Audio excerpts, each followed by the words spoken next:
Hey everyone, welcome back to the arena. I'm MD, joined by Kobe, and a couple special guests here. One who doesn't seem to be making it through, but good news is we'll be talking about the one who's a little bit more awake. But yeah, go ahead and introduce our guest. What's going on, guys? As always, thanks for all the support. We really appreciate it. If you're watching on video, we've got two guests here. One is Heather Owen, who is the founder of One Tail at a Time, which is an adoption and rescue center here in Chicago. They've got a few different clinics and have grown quite a bit over the last almost 10 years now. And we've also got my dog on the screen here. Her name is Patty. It was Patty Cake at One Tail at a Time. So everything's kind of coming full circle here. I adopted Patty about 9 months ago from One Tail at a Time. So we've got her in as a special guest. Without further ado, I'm super excited to have this conversation. There's a lot I want to dive into, and I'm very curious to hear kind of Heather's story. So without further ado, Heather, why don't you just provide kind of an overview on yourself and your background and how you got to where you are today. Yeah, thanks for having me, guys. I'm super excited to talk with you. So I'm the executive director and co-founder of One Tail at a Time, which is an animal rescue, but we also do a lot of community work. So we provide free or low-cost care to pet owners all over Chicago so people can keep their pets. And then we support shelters by rescuing dogs, cats, rabbits, and guinea pigs and finding them new homes. But I didn't start out in this industry. I was an attorney. I was in law school in 2008 and ended up volunteering with a group because I've always loved dogs. I've always been a dog lover. So volunteered with a group and went to our city shelter and was just blown away by how bad it was and really just couldn't get it out of my mind. So I decided I had to do something about it, kept volunteering. Didn't feel like I could be as effective as I wanted to be. So that's why we started our own organization. It was me and a couple friends while we were still in school. And over the last 15 years, it has just grown and gotten really, really big. And in 2015, I was able to leave my career as an attorney to do this full time. So that's the last 8 years have been me just running the organization and trying to save as many animals as I can. Go ahead. Yeah, no, you mentioned a bad shelter. That's not what people see every day. Help us paint that visual a little bit further. Like, what is a bad shelter? What exactly goes on? And there's a lot of people who love animals, and I think you can help shine a light on what exactly that means to you. Yeah. So every city, pretty much, or county has their own shelter that is paid for usually by tax dollars. So Chicago Animal Care and Control is ours, and it's a city-run shelter. And they have to take in any stray animal, any court case animal that either was confiscated or they're part of a bite or dog fighting or anything like that. They have to take them in. They take in wildlife, and for a very long time they were taking any animal that anyone wanted to surrender. So you can just go walk in with Patty and be like, "Here's a leash. I don't want her anymore," and they would have to take her in. So they in 2008 were taking in almost 20,000 animals a year. Wow. Which is insane for any department to try to deal with that big of a problem. And oh my gosh, the emotional support right now is wonderful. So, it was too many animals. Their budget was low and they just didn't have the leadership they needed to be effective. So they were euthanizing between like 13 and 15,000 of those animals a year. So that's a lot of animals. Most of their staff, that's what they were doing all day long was just euthanizing animals. And so I would go in and I would meet the dogs and then find out that they were killed in the shelter. And I was like, we could have placed them. We could have found them, that was someone's friend. That was someone's Patty or Trout, my dog. And so, to me, a bad shelter is one that doesn't utilize the resources it has to find positive outcomes for the animals. But a lot of shelters don't have enough resources to even try to manage that. So there's a balancing act of how we look at shelters. And that's one shelter. That's an alarming number if you just think about that many animals. Like, what's the scale of that issue? Maybe within Illinois or within the country, whatever statistic you can help to paint scale around that issue. Yeah, so it's a little bit difficult because not every shelter reports their stats. In Illinois, we do have mandatory reporting, so we have a general idea. But nationally, some shelters, they don't have to tell their city or Department of Agriculture, anything. So we have no idea in some places. So we just kind of try to guess. So the national estimate right now is that millions of pets enter shelters every year, and maybe 600 to 700,000 don't make it out alive, which is a massive amount. But it's improved dramatically in the 15 years that I've been doing this work. So to me, I'm an optimist. For whatever reason, I'm like always optimistic that we can figure things out. And I've watched Chicago Animal Care and Control make such a big change. You know, their euthanasia numbers aren't even close to that anymore. It's, you know, maybe 3,000 a year. I'll find the right stat and you guys can share it with people, but you know, they've gotten so much better, but we're still just not there yet. There's still so much to be done. So I'm getting a little bit ahead of myself, but before I forget, like, where do you want to take One Tail at a time? Like, what's the vision for the next few years? Like, what are you guys trying to do?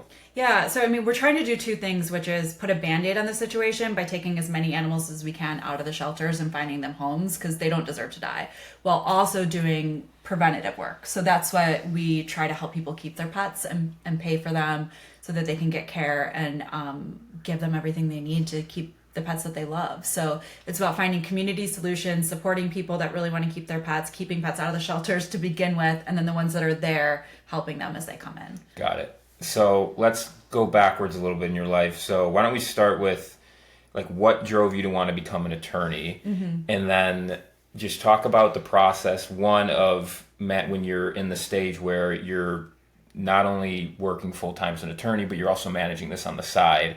And then two, talk through the process of leaving, you know, the stability that comes with, you know, a full-time job to then take on One Tail at a time full-time in 2015. Yeah. So I wanted to be an attorney because I wanted to help people. So I think a lot of people, you know, want to help a nonprofit or something. So I wanted to go into environmental law for a while, and I graduated in 2009, and there was a recession and there weren't a lot of nonprofit or government jobs that were really helping people. So I ended up, like, in a roundabout way, working in litigation, doing personal injury. I worked for a really cool firm, though. We represented bicyclists that had been hit by cars, so we helped people, you know, get restitution for that. And I loved all of my clients. I really liked it, but it wasn't what, like, I wanted to do. It wasn't my passion. So it was every day I would go to work and do the best that I can, but it wasn't the thing that fulfilled me. And so when I found volunteering with animal rescue, that was always the thing that fulfilled me. So I got to do both of those at the same time. But it got a little silly because I would be in court and I'd be like texting the vet, like, on the side, and be like, I hope the judge doesn't see me. So it was really clear where, like, my love was, and it was with the animals. So. I mean, go ahead. I was like, where did that stem from? I'm just curious. There's some people love dogs, yeah, you know, or animals in general. For you, how early of an age, and do you know where that stemmed from? Yeah, it's from my dad. So he was an animal lover, and when I was like maybe 3 or 4, he brought home an Old English sheepdog named Shaggy, and he was like, the dog was the same size as me. So it was like the coolest thing that have ever happened to me growing up with this dog. And I was always a little socially awkward and like an introvert, a little bit of a recluse. So like my dog has always been my best friend. And I've had many dogs growing up and into adulthood now, and they've always been like my buddy. So I have an incredible relationship with my dog, and they're always like my best friend. And so I always think like, I don't want someone else's best friend to die in the shelter. Like that's always been the thing that keeps me moving. Yeah. So talk through maybe like just the process of leaving to go full time, and then maybe just like, I'm sure there were challenges there, but just like what have been some of the biggest challenges, and like how have you been able to overcome them? Yeah. So One Tail at a Time attracts amazing people. So we've always had great volunteers and fosters and adopters and donors. And so I found myself surrounded by this really cool community, and I felt like I had a decision. We can keep it small, which nothing wrong with that, or I could make it bigger. So I was like, I think I want to see this organization reach its full potential. So that's why I decided to leave. I took a massive pay cut, which was super scary. But, you know, I thought that the balance of doing what I love would compensate for that. And it did. But then, you know, being 8 years in and looking back, I see the challenges of financially struggling. You know, it was tough. A nonprofit salary isn't always great. So I've had to sort of advocate for myself for a salary that I feel like is fair, that can support me. And then the biggest struggle has been work-life balance because I love it so much. So I take it home with me and then I just work all day, all the time. So, and you know, people have my home number, they have my Instagram, my Facebook, whatever. So there's just like a constant barrage of people who want me to help, and I want to help everyone. So it's hard to say no. So I think I have the same problem a lot of people in nonprofits have, which is it just becomes your life and consumes you. I mean, how have you been able to manage that? Like, how have you been able to unplug? Because I'm assuming for the most part, it doesn't really feel like work. I mean, there's this day-to-day kind of administrative stuff that I'm sure like none of us like doing, but like, how have you been able to kind of log off, if you will, and like, and prioritize yourself and your well-being? Totally. I'm still not great at it, but I've gotten a lot better, especially through the pandemic. You know, being stuck at home, it was like, I'm going to just work myself to death. I can't do this anymore. So I think the first thing was advocating for more staff at One Tail because I need more support. I can't do everything. And I'm like, we want to grow, we want to do more, and I need help to do that. And so I feel like once we got what I would call fully staffed, I was able to take my weekends. I was able to, you know, we have 3 people that run our emergency phone and they're able to switch off so they're not always on all the time. And we're not perfect, but we've gotten so much better where we have enough help. And then I just try to find things that I love outside of it and be really direct. Weed has helped a lot. So at the end of the day, we promote everything on this show. Free reins. You know, if I'm like, I need to be done with work, I will go smoke a joint on the porch with my dog, and then I can't work anymore. So that has helped me a lot. The dog with your dog, or with your dog sitting by nearby? He sits next to me and helps me relax. Yeah. Yeah, no, I'm just curious about the toll that takes on somebody because you are so emotionally driven by the work that unplugging doesn't just mean taking a break from work or being away from work that you don't care about.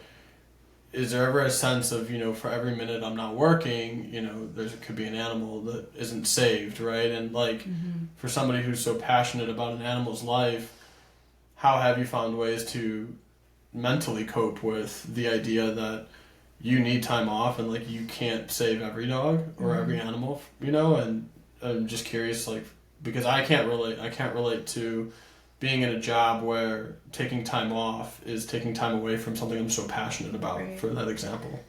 Yeah, no, it's a great question. I think it's the reason why there's so much burnout in my industry and in most caretaking industries. So like nurses or anyone that works in a nonprofit that cares for a person or a living being, there's this idea of like, you just have to be there all the time, otherwise you're going to miss something. And part of it is true. Like I turned my phone off at dinner and missed a dog that I could have saved. Like it has happened. But I think what I've had to learn and try to impress on my staff is that like, if I'm not my best self, I'm not going to do my best work. And so we're not going to be that good anyway. So a good example, another thing that I do to unplug is I go to the gym almost every day and I try to go midday because, if I go to the gym and come back, I'm in such a good mood and I'm going to do my best work. So I try to think of it that way. Like, let me recharge, let me do things that make me feel better. And then I'm going to come back to work and be better. So the time I do spend is going to be more efficient.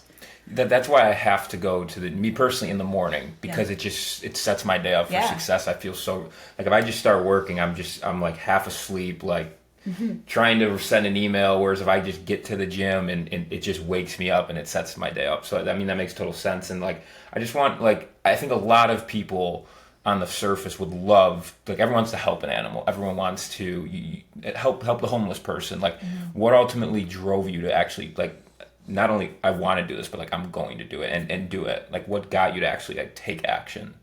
Yeah, I think volunteering and seeing that like I could make a difference. Because a lot of times it's like, it feels like you can't actually change anything. You can't change the system, you can't whatever. Or like you run into roadblocks trying to help a specific animal and that's super frustrating. But I volunteered with a group where I was just like, oh my God, we literally saved their lives. Like they would not be here without us. And that's like an addictive feeling and a really empowering feeling. So I try to bring that to all the volunteers that work with us to spread that because I think that that's what keeps people coming back. We had a friend we were talking to yesterday, and they mentioned, I'm going to butcher the quote because that's what I'm good at doing, but it's something along the lines of like, once you open your heart to something, you'll never be able to shut it off from, in good conscience. In good conscience. There, thank you. That's why we're. But because at some point you were a lawyer, at some point you were sleeping at night having loved animals, but knowing that there is this problem at such a scale, and then you made a transition to now I'm fully invested in the mission. What's your relationship with that quote? Like, what's your reaction to that quote, and like having seemingly gone through it? Yeah, I mean, that resonates very much. I think it's so true. Like, there are times I talk to our operations director who's similarly invested, and we talk about how great it would be to just like go be a line cook. Like, that's her dream job. So you just go, you have the work in front of you, and it's intense, hard work, and then you go home and you go to sleep. It's like, that would be incredible, but we can't do it. And part of it is I think we'd get bored, but part of it is like, again, knowing that you can be effective somewhere, like how do you turn your back on that? And I don't think I can. I mean, eventually I'm going to retire. Yeah. Eventually, but like today there's just too much to do. So how do you balance, because now you've done both, like you've had a good job that I'm sure paid a fairly good salary, but you didn't have the quote unquote level of fulfillment. And I'm asking because I'm kind of going through this right now personally. How do you balance that then with taking a huge pay cut, but like doing what you feel like you're kind of here for, serving your purpose? Like, just talk about the balance between those two things. Yeah, I mean, so it was hard at first, but it was so exciting to be doing what I loved that I just kind of ran with it. But I have spent the last several years advocating for higher salary and more benefits for myself and for my staff. I think there's a weird thing in the nonprofit industry where we expect people, and especially women, to work for free. And the history of nonprofits is like a lot of women with wealthy husbands would get involved, and that's why it was free, because they didn't need to work, and it was like they were just looking for something to do on their time off. And like today, that's not how it is. It's people's careers. They're putting their entire selves into something, and there's still this idea of like you shouldn't be paid or you should be paid less. And like my argument is we should be paid more because we are like putting everything into these jobs, and it's extremely impactful work. Yeah. And you can like see tangibly the difference that you're making. Totally. And we're losing people because they're not getting paid enough, and we're not getting great talent from other industries that I think would be amazing in nonprofits because they can't afford to do it. So and it just like pushes out entire demographics of people who can't afford to do this work. So part of it is I've advocated for better salaries and better benefits, and I have a great board of directors who believes in that too. So I think we can have both, but there's a long way to go. Yeah. And I'm sure there's like a lot to be said about the journey that you've been through from when you started full time on this mission, I'll call it. Mm-hmm. And I'm just curious, what the lows look like. I'm sure there's highs and lows, and directionally it sounds like things are going in the right direction. But I have to imagine there are lows, and like, what does a low moment look like? Whether it's, on the business side of things, but also yourself. Like, do you ever get filled with doubt, or do you ever feel overwhelmed, or feeling like you can't help the situation and that toll? Like, what does a low feel like for somebody in your shoes? Yeah, there's so many lows. And it's funny because the bigger we get and the more impactful we are, sometimes I feel more lows, and I'm not sure why. And I think part of it is like any misstep or any criticism or like a bad Yelp review or something, we all take it so personally because we're so invested. So it's like I can try my hardest at something, and then if someone criticizes me or comes back or it's not good enough or it didn't work, it's like it's devastating. So there's that like I just have to accept that, first of all, we can't make everyone happy all the time, which is super hard to accept sometimes, but also that like there's a bigger picture. So if we lose a dog or make a mistake or we have a bad fundraising month, it's like that's just a small piece, and we're here for the bigger picture. So that's not easy to remind myself of. I think also the last year has been hard for everyone. I've noticed like people seem to be more stressed out, a little bit more tense. We're seeing effects of the pandemic like roll through now that people are like really living harsh realities. And so just accepting that we're in a tough time right now, and we just have to be okay with that and like find as much joy as we can. So I don't have a great answer, but I would say that lows are part of the job. Has it been a part of your growth as a person? Yeah, so much. I think that, so I've had like a few bigger life changes over the past year. One of them was I went through a breakup. And so it was like dealing with tough stuff at work, and then I had tough personal life stuff, and I was just like, okay, something's got to give here. And so I just started investing in things that make me happy. So like investing my time, so spending more time with friends, and just trying to laugh more and get out with my dog more. And that's been such a game changer for me. I find myself like so much happier than I've been in a long time.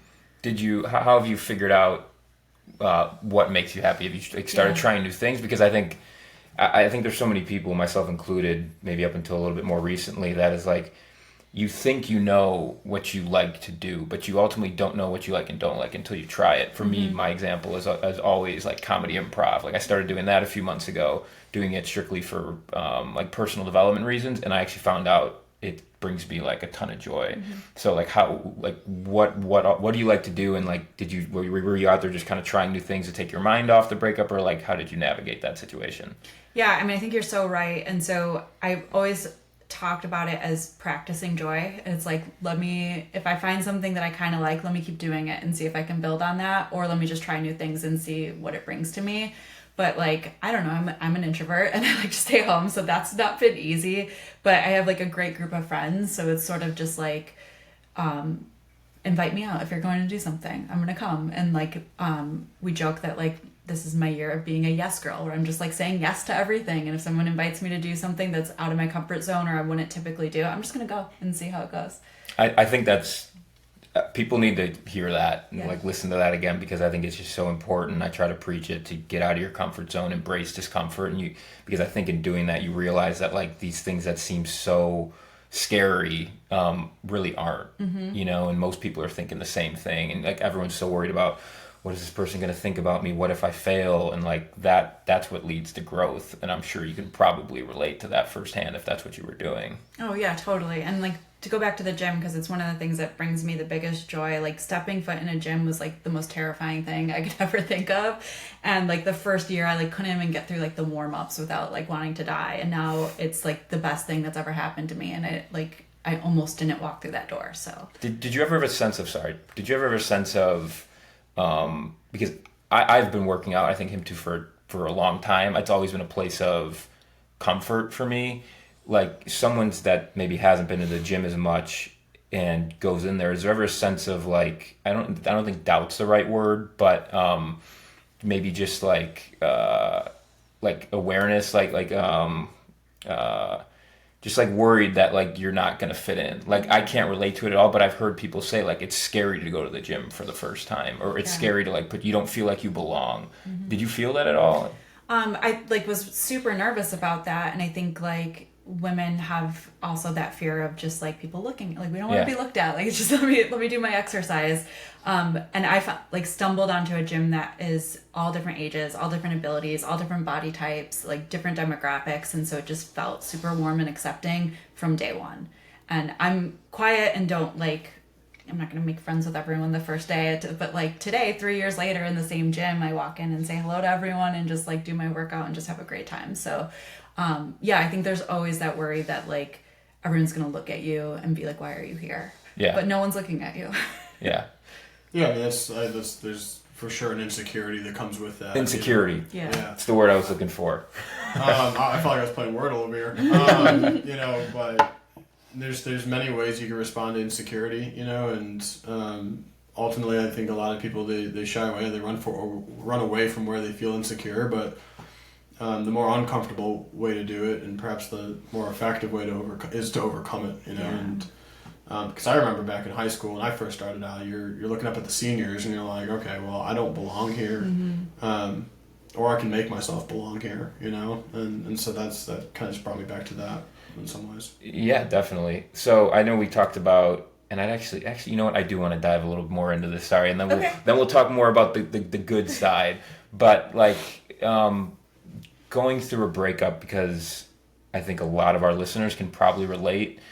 Like, what did that lead to in terms of just like feelings about? Was there like any sense of like, I don't know if you were the one that broke up with him or he broke up with you, but like self-worth kind of start to teeter-totter a little bit. Like what kind of feelings did that come with, and then how were you able to kind of like overcome them? Was it therapy? Like, I'm a huge proponent of therapy, but some people are ultimately can, you know, kind of do it on their own, but just like, how did you kind of work through that? Yeah, I mean, I think there's always a grieving period with breakups, and part of it for me has always been like, what is my identity now? So like, who am I even? And that's just like a time of uncertainty. And so trying to figure out who I was without a partner I've been with for a really long time was strange. And so navigating that was just like super uncomfortable at first. And like you said, I don't remember which one of you said it, but sitting in your discomfort, I think is so important. And like we're always taught to just sort of like get out of discomfort. And I don't think we should. I think No. we need to like reflect in it. So doing that was really important. I did talk therapy and I did some other types of therapies that have been super helpful. I'm just trying to find like different perspectives now. So instead of focusing on like, you know, you have to be in a monogamous relationship to have self-worth, it's like, well, let's just see what else is out there. Let's just see like what it's like to be single and live in this world. And just accepting that that might feel bad or weird sometimes is okay. Yeah. What has that led for you in terms of like, what have you learned about yourself maybe that you didn't know before? I mean, like for me, therapy, like I went for one reason, to work through like, you know, something that was weighing me down for a long time, but through therapy, through self-reflection, I learned about a lot of other parts of myself, relationships with friends, family that I didn't even know. Like I think we all have blind spots. So like, what have you learned kind of about yourself through that period? Yeah, I mean, I've been in therapy for a long time, on and off, for different things. And I think one of the things I learned is just what I said is like, I'm a fixer. And it's probably why I started a nonprofit. I'm like, oh, there's a problem, I'm going to fix it. And not everything needs to be fixed. So like, if I feel sad that I had a breakup, I don't need to fix that. I can just feel sad and that's okay. So I think that's been a big piece, is like, you can just be and you can just exist. And you can like also, there's that Walt Whitman quote, I am large, I contain multitudes. And I love that one, because it's like, I can be sad and I can be, you know, stressed and worried about things, but I can also have a great time. So I try to do that, where it's just like, my job is heavy, my personal life was heavy for a minute, there's other like, you know, worldly things that are super heavy, but I'm still gonna have a nice time and like go hang out with my friends and give love and receive love. So there's that piece too. So then we talked about, you know, you get criticism, some of the maybe negative reviews, but like, what has been, do you have like the ultimate success story, or like what has been something that you guys have done that like you're just super proud of? So many, like there's so many success stories. Let's hear them. I think, yeah. So the first one was when I quit my job in 2015. We did a capital campaign, and the goal was, I'm going to quit my job, we're going to raise a bunch of money, and then we're going to open our first brick and mortar. And so we did that, and I can't remember what the goal was for the capital campaign, but like looking back, it was maybe like $75,000 or something like that, like pretty modest, and we raised double. And I was just like, oh my God, this is going to work. Like, thank God. So I think just that show of support from people of like, we love One Tail at a Time. We want to be part of One Tail at a Time. We support what you're doing and we believe in you. Gave me so much confidence that like, that set my career with One Tail at a Time on such a good, optimistic path. So that was great.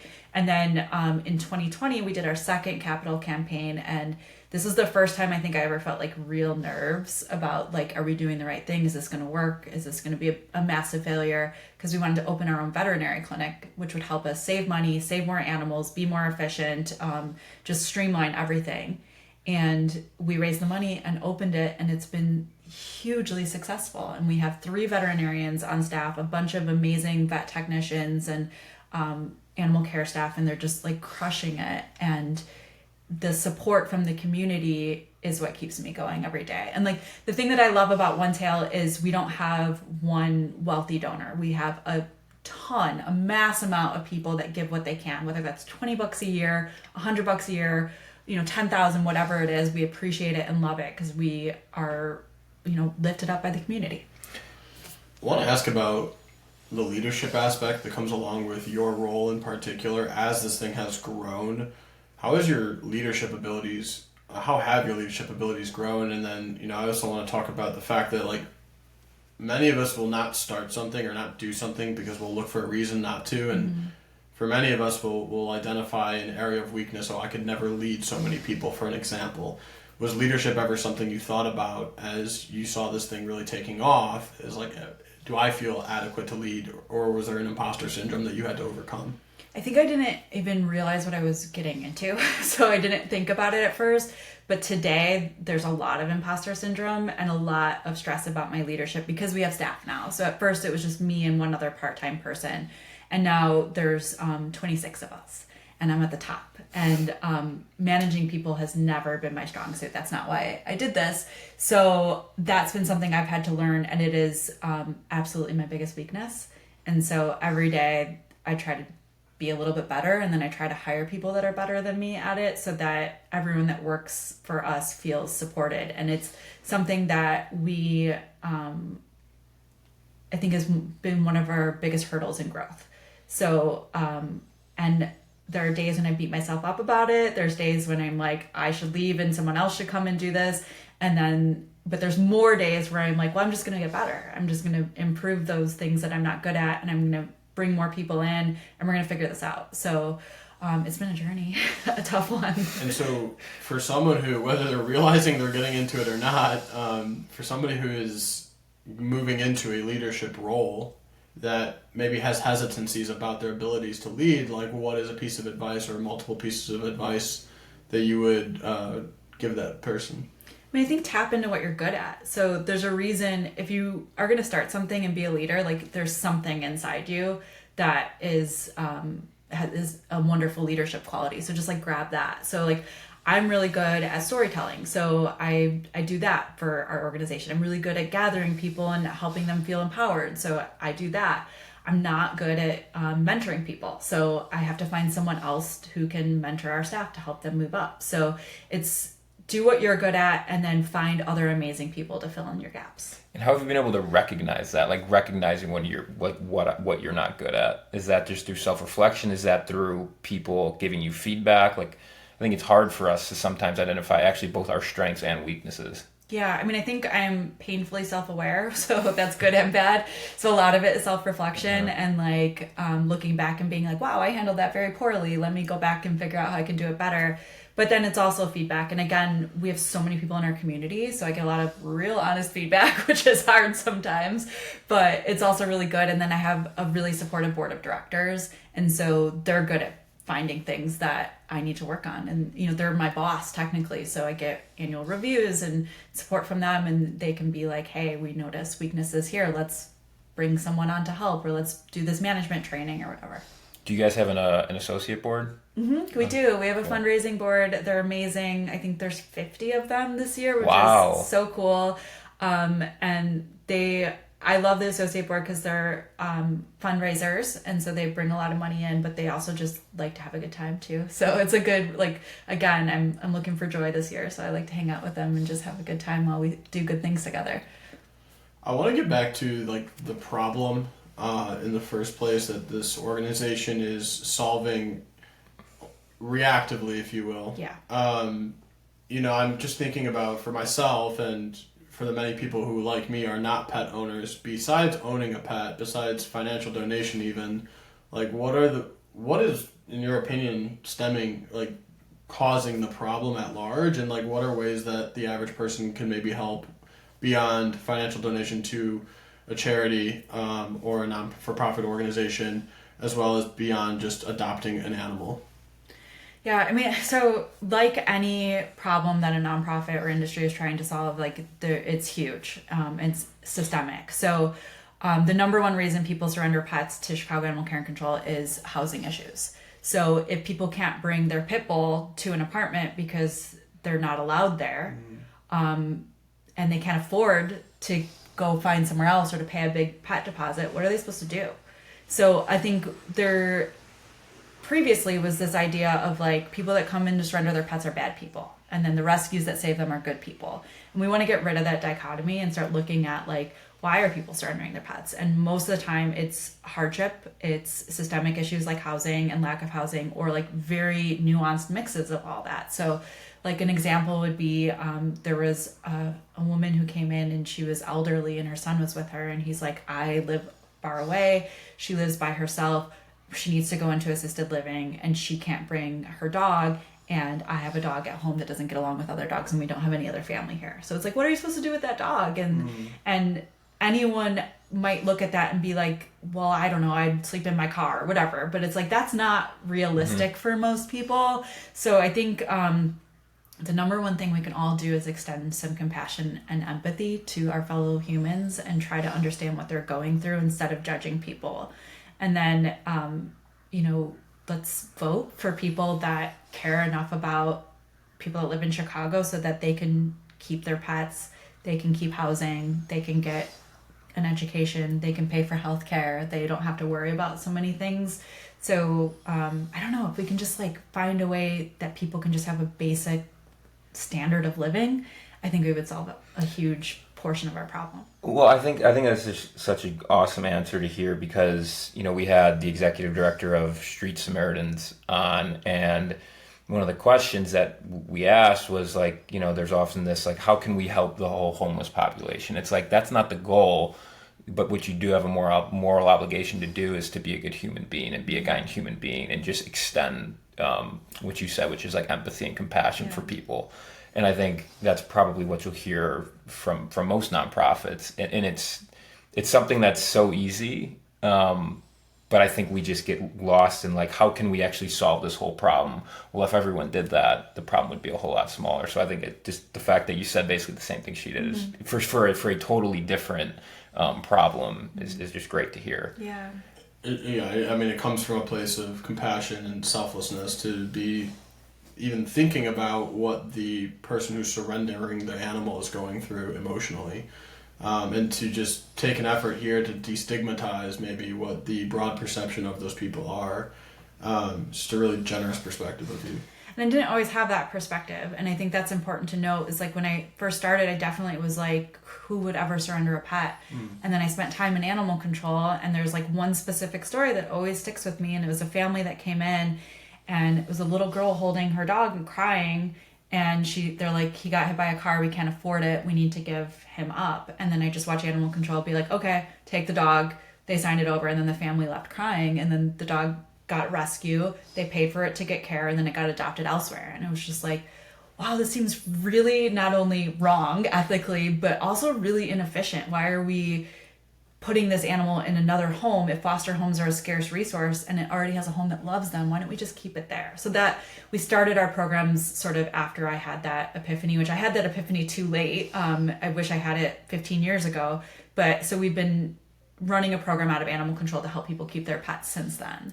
Well, I think that's great. Is like what you're basically saying is like the only thing stopping us from showing empathy is like ignorance or a lack of knowledge. Absolutely. Which is what you had, we can call it a stigma, if you will. Like I keep coming back to the homeless here in Chicago, but I had such a stigma and biases around that population, and those have been broken down only through like learning about like the fact that you all like, oh, I would just go get a job, go find a place to live, and it's like when you actually go and talk to these people and you actually learn about the statistics behind, why a lot of people are homeless, it's much bigger than that, which I think is what you're saying. Absolutely, 100%. You mentioned experiencing joy as a goal for 2023. Like what do you have some other personal goals, like heading into this year? How are you tracking? Like what are your goals? Because I think that's such like an awesome goal to have, is just to find joy. Yeah, personal goals I actually put on hold. So I have a lot of like professional goals and one tail at a time goals, but I think that there's also this pressure of like you always have to be improving yourself.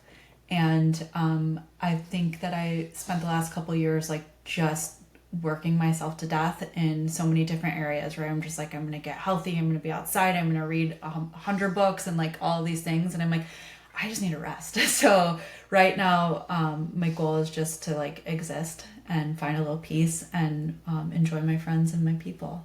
How's it going? Really well. That's really good. Well. Glad to hear that. It wasn't easy at first. It was very uncomfortable at first because I was like, shouldn't I be, I don't know, going to therapy or taking up a new hobby or whatever. And I was or like, reading no. a self-help. I mean, I can totally relate. That's kind of like what 2023 for me has been the year of growth. Mm-hmm. And so I'm just sitting here as you're saying that, like, I feel like I've got to be networking, reading a self-help book, putting myself out there, all these things which are actually pretty new to me. So I'm kind of in that exciting phase, but I know there's going to get to a point, which it sounds like where you're at right now, of like, I need to take a step back here and prioritize my well-being. Yeah, and I think that's it. Like, we need balance. So I'll go back to all of that. I'm going to go back to reading the self-help. I'm going to go back to therapy. I'm going to like go back to all of that stuff. I just need to rest. Yeah, totally understand. And so you're introverted. So is it a smaller, more intimate group of friends? Is it a really large group of friends in your social circle? I have a really wonderful group of friends. There's 10 of us, and we started a book club. And we've been reading a book every month for 8 years, which is, I think, incredible. It's awesome. like one of the biggest commitments I've ever made in my life. And through the pandemic, like, we just got really close. So I know I can call any of them and be like, hey, do you want to go for a 7-mile hike over here? Or, hey, do you want to go get a drink over here? And someone will be in. So, yeah, we do a lot of cool stuff together. We got like 5 guys to read one book and never met up about it. So that was the extent of our book club. I read it. I read the book too. We texted about it. We don't all always read the book, so sure, that's fair. I mean, 8 years, but I ask that question because I wonder about like external pressure around, oh Heather, why are you like breaking your back over this? Like, take a break, and you feel so motivated to keep going in certain periods of time.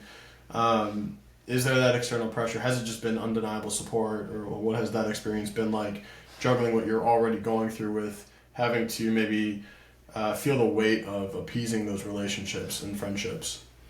I think I've been really lucky in both my professional relationships and personal relationships, in that I have really supportive people. And when you are introverted, like, you do keep your circle smaller. So I think that I choose my people wisely. And if I ever, earlier this year when I went through the breakup, I told my board, I was like, I just need to take a step back. I can't even think straight. And they were so supportive. And then, there was a period where I was like, I just need to be inside and do my thing. And my friends were not pressuring me to come hang out. And then when it was time for me to reemerge and feel like I can come back out, they were all there for me. So I feel really lucky that I have a great support system. I mean, that'll do wonders for someone to have some people that are actually there to genuinely support you, because you know what it feels like when they are. Yeah. So I can only imagine. Did you have to reinvent that group, by the way, at any point? Like, you were a corporate attorney, it's a whole different arena than the next space that you entered into. Did you have to trim down at any point, because there's this idea of choose your friends wisely. Mm-hmm. Just curious, if there was a transitionary period, or was this just kind of a group that you've carried for the majority of your life? A little bit of both. So some of the people, one of them is my sister, and then others are high school friends or college friends, and then some of them are newer friends. And so the group has evolved, and they're all different, wonderful people, and they're are so smart and talented in their own arena. So we all just come together really naturally. So making new friends. First of all, I love the arena right there, men in the arena. Making new friends as an introvert, talk through that a little bit, because I think I'm a little bit more introverted, and I've made a couple friends organically recently, and I think making friends once you kind of grow up, when it's not that typical whoever you were with in college or your high school friends, just talk through that a little bit, and kind of putting yourself, because you have to you have to put yourself out there a little bit, which is not always easy for people to do, to be open, to be vulnerable. Most of my friends I met through One Tail at a Time. So I think like-minded people. Yeah, go somewhere, volunteer somewhere and get invested. I've seen people, we've had people get married that met at One Tail at a Time. Wow. So not many nonprofits can say that. I think we've had 2 marriages actually. So it's pretty cool. But the community feels super important. So you go there and you're not just checking off boxes, you're talking to people and sitting down. So I would have a shift where I was working in the adoption center, and there would be 4 volunteers, and there would be time when no one was there. So we just sit and chat for an hour, and getting to know people, I think investing in people and showing them that you care about them in a space where you both feel comfortable and you can be yourselves. So I don't know, if you want to make new friends, I think first of all, come to One Tail at a Time, because we have amazing people, but also just find somewhere you feel you are excited to be. I think that's the most important thing, is find out what it is you like to do by going out and doing it, and then meet people that way. I've made a couple of really good friends from improv for that reason itself. And the first step is being true to yourself, because finding out what you really want to do, and that's been kind of a transition period that we've talked about. But Just give you an opportunity here, like One Tail at a time. Are there physical locations we can stop by? Is there a website? Is it on social media? How do we find One Tail at a time? So for those that want to maybe foster or adopt an animal, those that maybe want to financially donate, what are the best ways to like continue to follow your journey with One Tail at a time? So we have an Instagram that's super active, so it's just at One Tail at a time, and also a Facebook. So we talk about like everything we can do and lots of opportunities there. Our website is onetail.org.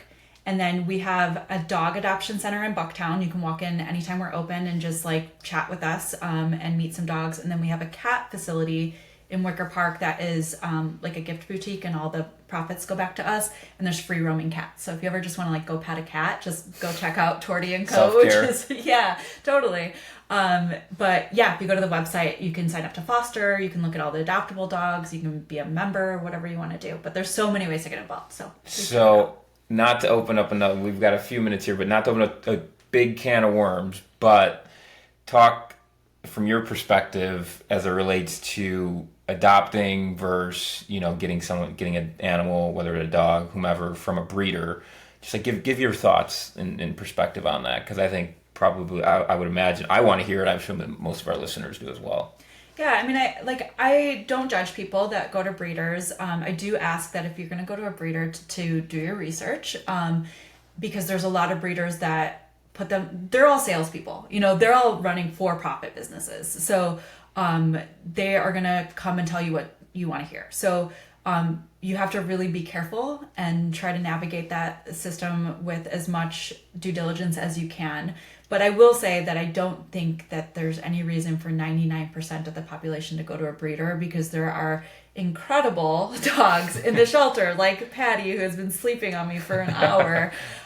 You can find any type of dog, but also like, let's be flexible. So like when my last dog passed away, I really wanted another Old English Sheepdog. That's what I grew up with. And I wanted him to be a therapy dog and good with other dogs and quiet and calm and like all of these things. There's a checklist of items. Yeah. But like, let's remember, this is not a purse or like a home. This is a living, breathing creature. So like, let's relax on what you want them to be and just like be maybe open to what they could be and what they can bring to your life. I think,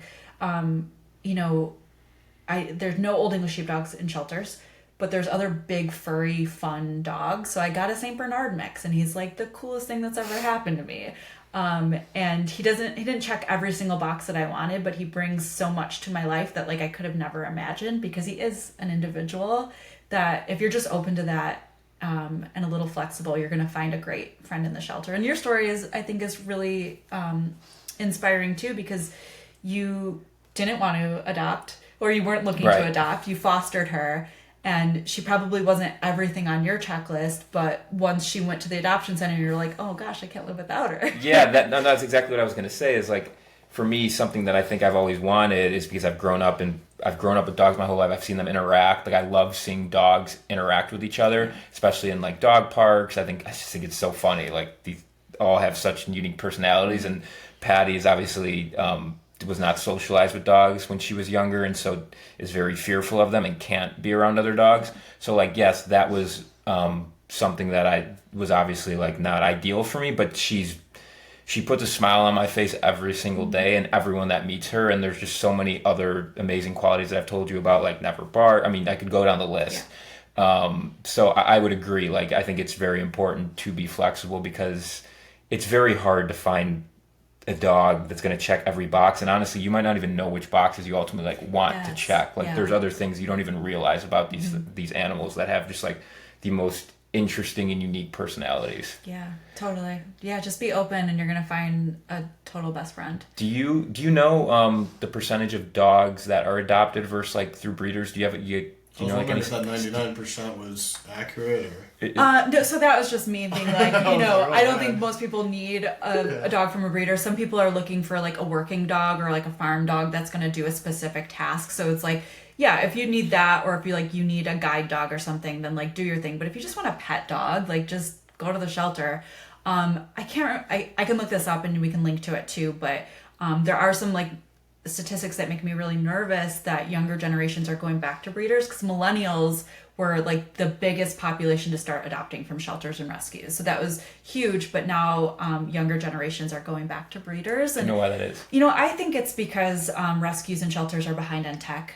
So, and breeders are using TikTok and like things like that to be like, look at this fun Frenchie or doodle or something. So, again, it's all marketing, and we need to be better at marketing to show people that we have patties that they can be getting instead. I was gonna say this is prime advertisement right here. I mean, great dog, but also, I mean, it's also cheaper at the end. Oh my God, yeah, so much cheaper. You pay a lot of money to get a dog from a breeder. Yeah. Is there a stigma with going to a rescue? Or? I mean, that's what I was going to ask, is like common misconceptions around, rescue animals. I think that they think there's something wrong with them, which, sometimes some dogs have behavior quirks, and that's totally fine. And some of them have nothing, and they're just, and it's also like, what are you looking for? So if you live in an apartment, you don't want a dog that barks that much. But if you live in a single family home and maybe you want a little bit of protection, a dog that barks is great. So it depends on what you're looking for. But there's so many great, easy dogs and cats and rabbits and guinea pigs in shelters that stigma needs to just go away, because it's not, it's definitely not accurate. But I think there's also an issue where we sometimes make it harder for people to adopt. So a lot of people have gotten turned down because they don't have a fence or something like that. So I'll say, if that's you, come to One Tail at a Time, because we make it as easy as possible, and we'll match you with the right animal.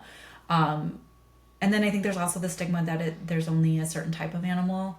So like pit bulls. It's only a pit bull or a big dog, which there are less small dogs here, which is why I think, like, let's be flexible. Maybe a medium-sized dog is okay, or like a mutt instead of a purebred poodle or something like that. And if people are patient, you will find the right dog for you. I never thought I was telling you this before, I would have a pit bull, and she's just like the sweetest thing ever. And it's true in terms of like housing and restrictions. Like, I had to register her as an emotional support animal because my apartment had a breed restriction on her German Shepherds, Malamute, like some other dogs. But Heather, thank you so much for this conversation. I mean, this was super fun. We got 3 rapid fire questions for you to end the conversation here. I'm ready. First question. What is the best piece of advice that you've ever received, or just like a favorite quote? The best piece of advice I ever received was from someone who runs a really big, amazing shelter in Texas, and she told me to get thicker skin if I want to be a leader. And that was hard to hear, but once you realize it just means like you can't internalize all the negative. You have to like be able to grab the positive, and if the negative is something that you can take and learn from, do it. But otherwise, it's got to roll off your back, and you got to keep moving. I love that. Second question: if you could have dinner with anyone in the world, dead or alive, who would it be and why? Oh my gosh, this is like a question I've never really thought of. I think today I would choose Tyler Childers. He's like my favorite musician right now, and I just saw a show, and it like gave me I haven't felt so emotionally connected to music or a show in a long time, so I'd love to just like sit down and pick his brain. That's awesome. Yeah. Lastly, and I think you kind of touched on this, but just like, what do you like to do with your limited free time? Hobbies, interests, that kind of thing. I like to be outside with my dog as much as possible, so we go hiking or swimming or just hanging out whenever we can. And then I read a lot. I have my book club. And yeah, I like just being outside and walking. I'm a big walker. So if you're in Logan Square and you see me walking with my dog, say hello. Favorite book? So The Trial by Kafka is actually the book that made me quit law because it's just a great, really intense book, and it like sort of shaped where I ended up. Awesome. Well, thank you again, Heather, so much for having this conversation. It's Heather Owen, One Tail at a Time, onetail.org. We'll drop all the information in the podcast description. But thanks, guys.